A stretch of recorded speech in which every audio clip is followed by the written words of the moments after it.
I bought my parents a luxury car and paid off their debt. But at my mom's retirement party, she smiled and said, "We raised a fool who thinks he's important just because he pays our bills." So I stopped paying. And then I got 105 missed calls. I'm the guy who always says yes. Can you help me out this month? Yes. Can you cover this bill? Yes. You wouldn't let your own parents struggle, right? Of course not. For years, I've been the financial backbone of my family. It started small, covering a few bills here and there, helping out when my parents needed a little extra. But before I knew it, I was paying for everything. The mortgage, the car payments, my mom's medical bills, even my dad's golf club membership. And it wasn't just money they took from me. It was everything I could offer. I'm a corporate lawyer, one of the best in my firm. I work 70-hour weeks, negotiating multi-million-dollar contracts, making sure my clients never see the inside of a courtroom. I don't have a wife. No kids. No time for vacations. No time for anything, really, except work. And my family took full advantage of that. My sister Anna got used to calling me every time she needed rent money or a new phone. My cousin Mark, who ran a struggling construction company, had me handling his legal work for free, contract reviews, settlements, lawsuits. Even my parents relied on me for everything. I drafted their wills, negotiated a better deal on their insurance, and got my dad out of trouble after he crashed into someone's car. So when my mom was finally ready to retire, I made sure she wouldn't have to worry about anything. I paid off their house, cleared all their debt, even surprised them with a brand new luxury car because my dad had always wanted one but could never afford it. I thought, just this once, maybe they'd be proud of me. Maybe I'd be more than just their personal ATM. I was wrong. The humiliation I wasn't supposed to hear. My mom's retirement party was huge. A high-end restaurant, live music, over 100 guests, family, friends, former colleagues. I handled everything, the food, the venue, even a slideshow of her career highlights. At some point during the night, I stepped outside to take a call from a client. When I returned, I heard my mother's voice coming from the hallway near the restrooms. I wasn't trying to eavesdrop, but then I heard my name. Ethan actually thinks that just because he pays for everything, it makes him important. I froze. Well, you did say he's so naive, my Aunt Linda laughed. My mother sighed dramatically. Of course he is. We raised a fool who thinks he's important just because he pays our bills. Laughter. Casual, effortless. Like they were discussing the weather. Well, at least he's useful, my dad chuckled. He brings in the money. And free legal work, my cousin Mark added. Not the worst fool to have in the family. I stood there, numb. A fool. That's all I was to them. Not a son. Not a brother. Not family. Just some idiot willing to hand over his money and skills without question. And in that moment, something inside me snapped. The one thing they never expected. I walked back into the banquet hall, heart pounding, head spinning. The party was still in full swing, guests laughing, drinking, completely oblivious to the fact that everything had just changed. I headed straight for my table, pulled out my phone, and right there, in front of everyone, I opened my banking app. "What are you doing?" Anna asked, frowning. I canceled every automatic payment tied to their accounts. Mortgage, utilities, car payments, insurance. Gone. All done, I said, slipping my phone back into my pocket. What do you mean, all done? My dad asked, setting down his drink. I exhaled slowly. It means you're on your own now. My mother's smile vanished. Ethan, stop being dramatic, she said, her voice sharp. Dramatic? I let out a short laugh. No, this is long overdue. You think I'm naive for paying your bills? Fine. Let's see how you like paying them yourselves. The room went silent. Ethan, you can't be serious, my Aunt Linda said, nervously chuckling. Oh, I'm completely serious. I turned to Mark. And by the way, if you need legal help, hire an attorney. I'm done. Mark clenched his jaw. Are you really doing this? Over a joke? No, I said, calm and cold. I'm doing this because I finally see you all for what you are. Anna scoffed. Oh my God, grow up. You're acting like a child. No, actually, I'm acting like a lawyer who just terminated a bad contract. And with that, I turned and walked out. And not one of them could stop me. The first 2 days were dead silent. Then the call started. First, it was my mom. Ethan, you forgot to send the money for the electricity, dear. Can you fix that today? Ignored. Then my dad. Son, this is serious. If we don't pay the insurance. Ignored. Then Anna. You're really punishing all of us over one stupid comment? Grow up. Ignored. By the end of the week, I had 37 missed calls. By the end of the month, the number had climbed to 105. And that's when the real chaos began. At first, I expected them to cool off, to maybe reflect. I was wrong. The silence didn't last long. After the 105 missed calls, they changed tactics. It started with guilt-tripping messages. Mom, Ethan, we're your family. Families don't do this to each other. Dad, your mother is so stressed, she can't sleep. Do you even care? Anna, wow. So you're just going to abandon us? Like we're strangers? I didn't respond. Then came the passive-aggressive posts on social media. Anna wrote, some people only do things for others so they can hold it over their heads later. Real love is unconditional. I laughed when I saw it. Unconditional? I had been paying her bills for years, never asking for anything. But now that I stopped, I was the villain. Then they got desperate. Mom, Ethan, the electricity was shut off today. We don't have power. How could you do this? That one almost got me. Almost. Then I remembered, I had been paying that bill for years. And every time I asked if they needed help budgeting, my mom would brush it off. Oh, don't worry about that, sweetheart. We'll figure it out. Well, time to figure it out. The unannounced visit. A week later, they showed up at my office. I was in the middle of reviewing a case when my assistant buzzed in. Ethan, your family is here. They don't have an appointment, but they're insisting it's urgent. I sighed, rubbing my temples. I should have expected this. Send them to the conference room. I closed my laptop and walked in to find Mom, Dad, and Anna sitting there, looking pissed. Ethan, Mom started, this has gone on long enough. You made your point. Now, let's be reasonable and fix this. Fix what? I asked, leaning against the table. The bills, Ethan, she snapped. We're behind on everything. The mortgage, the car, the insurance. Not my problem, I said simply. Not your. My dad shook his head. Son, you can't just cut us off like this. We're family. Oh, I can. And I did. Anna crossed her arms. So, what? You just expect us to struggle. You mean like I struggled, working 70-hour weeks to pay for everything while you all sat back and laughed at me? I shot back. She scoffed. It was just a joke, Ethan. You're blowing this way out of proportion. I leaned forward, resting my hands on the table.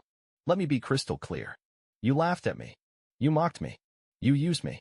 And when I finally stood up for myself, suddenly I'm the bad guy. No, that's not how this works. Mom put on her sympathetic voice. Sweetheart, we never meant to hurt you. We just assumed you enjoyed helping us. Enjoyed. I let out a bitter laugh. Did I ever get a choice? Silence. Exactly, I said. Dad tried a new approach. All right, Ethan, let's make a deal. Maybe you don't have to cover everything anymore, but just help out with the big things. The house, the car, the insurance. That's fair, right? I smiled. Sure, I'll make a deal. For a brief second, I saw relief flash across their faces. Then I said, I'll pay for everything again. If you sign a contract stating you'll pay me back every cent. With interest. The relief vanished. Ethan, don't be ridiculous, Mom snapped. Oh, I'm very serious. I pulled out a blank legal contract from my bag. Since you all love using me for my legal skills, let's make this official. Anna gawked at me. You expect us to pay you back? Yes. You never asked for money back before, she protested. And you never appreciated it before, I shot back. Dad slammed his hand on the table. You're acting like a complete stranger. I stared at him, unfazed.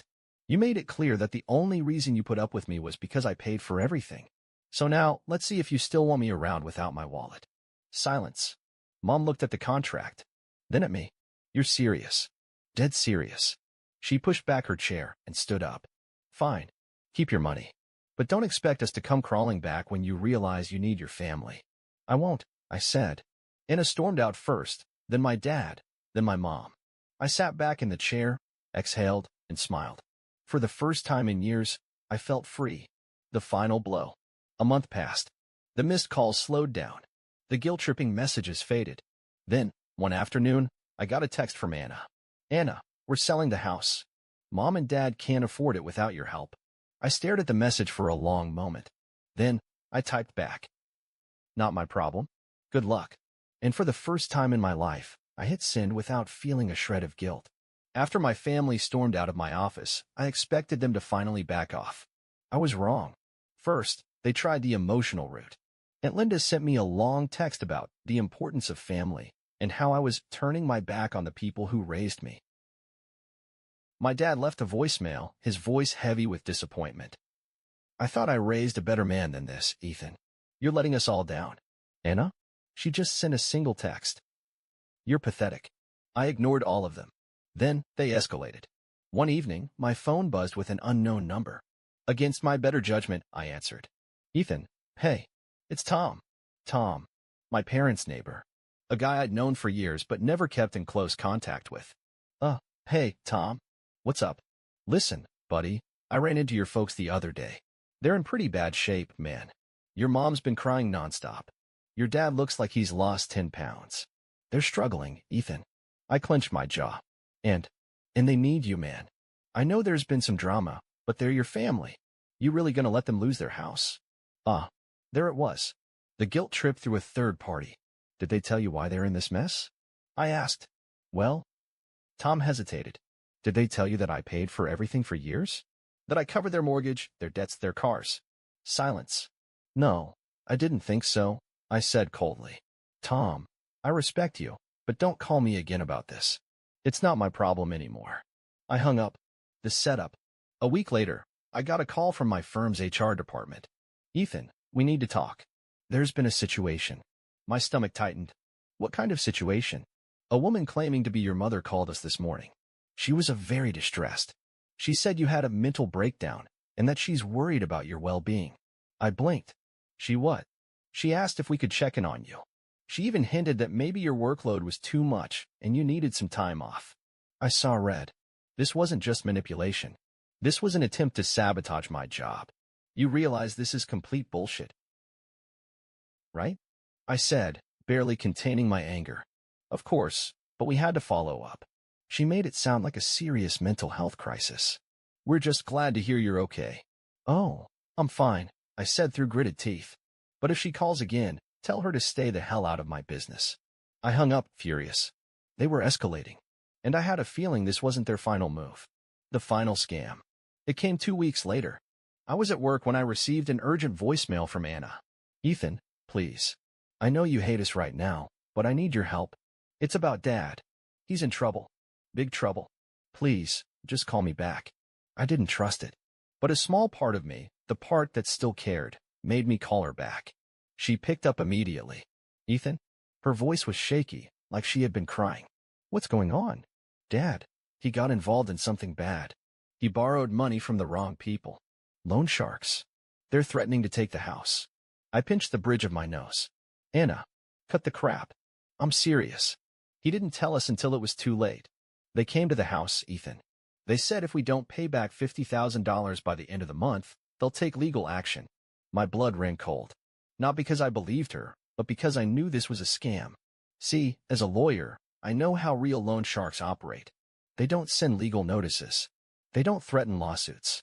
They use fists, not lawyers. And $50,000? That was exactly the amount I used to send my parents annually to cover all their bills. It was too perfect. Put Dad on the phone, I said. He's not home right now, she said quickly. Anna, I want to hear it from him. I can't. He's too stressed to talk. That confirmed it. Nice try, I said coldly. But you're a terrible liar. Ethan, I swear, this is real. Oh, really? What's the name of the lender? It's, First Capital Lending. I laughed. That's a real bank, Anna. Not a loan shark. Silence. You just made that up, didn't you? I said. Don't bother. This is the sloppiest scam I've ever seen. At least put some effort into it next time. Ethan, please. Good luck paying that debt without me. And I hung up. The last straw. That was it. The final straw. I blocked their numbers. I changed my email. I even told my law firm's receptionist not to accept any calls from my family. And for the first time in my life, I felt free. A week later, I got one final message from my mother. We're selling the house. Hope you're happy. I stared at the text for a long moment. Then, I typed back. I am. And I never looked back. Cutting them off should have been the end of it. But people like my family? They don't just give up. At first, there was silence. No texts, no calls. It had been weeks since the loan shark scam, and I figured they had finally realized I wasn't coming back. Then I got a call from Uncle Ray. I hesitated before answering. He wasn't someone I spoke to often, just a distant relative who lived in another state. Ethan, hey, it's Ray. Hey, Uncle Ray. What's up? Look, I hate to get involved in family business, but your mom called me. She's saying you abandoned them. I rolled my eyes. Did she also tell you I paid for everything for years? She may have left that part out. Figures. Ethan, I don't want to take sides, but they're really struggling. I mean, they're losing the house.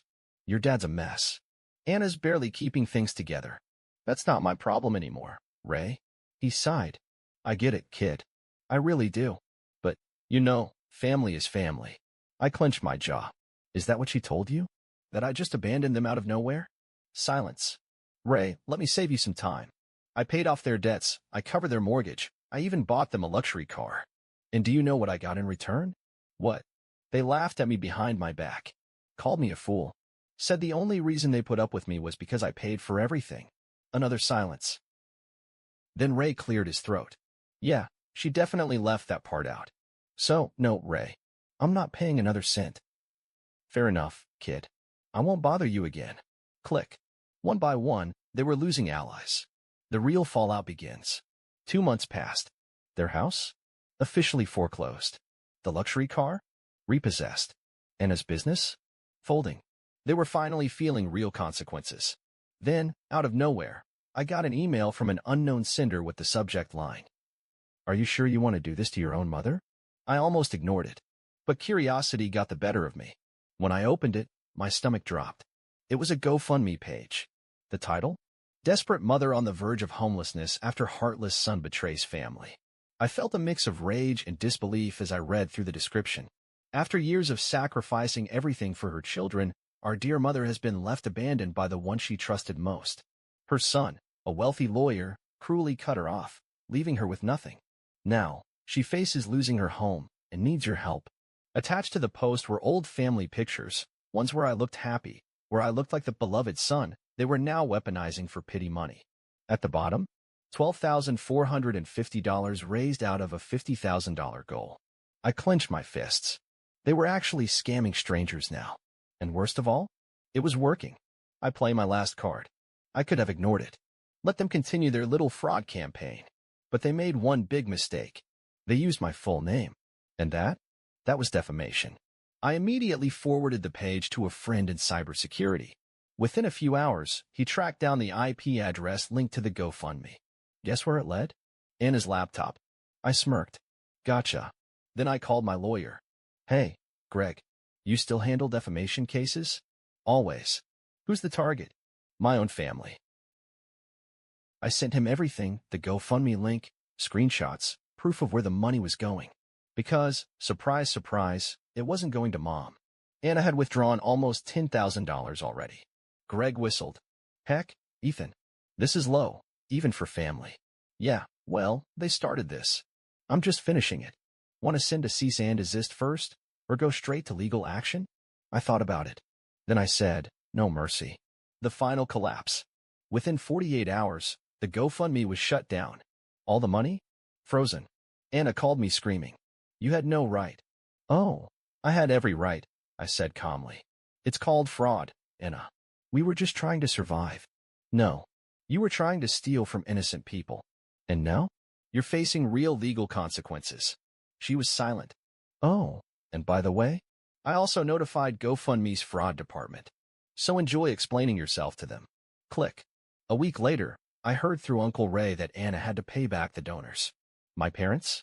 Still drowning in debt. Their last lifeline? Gone.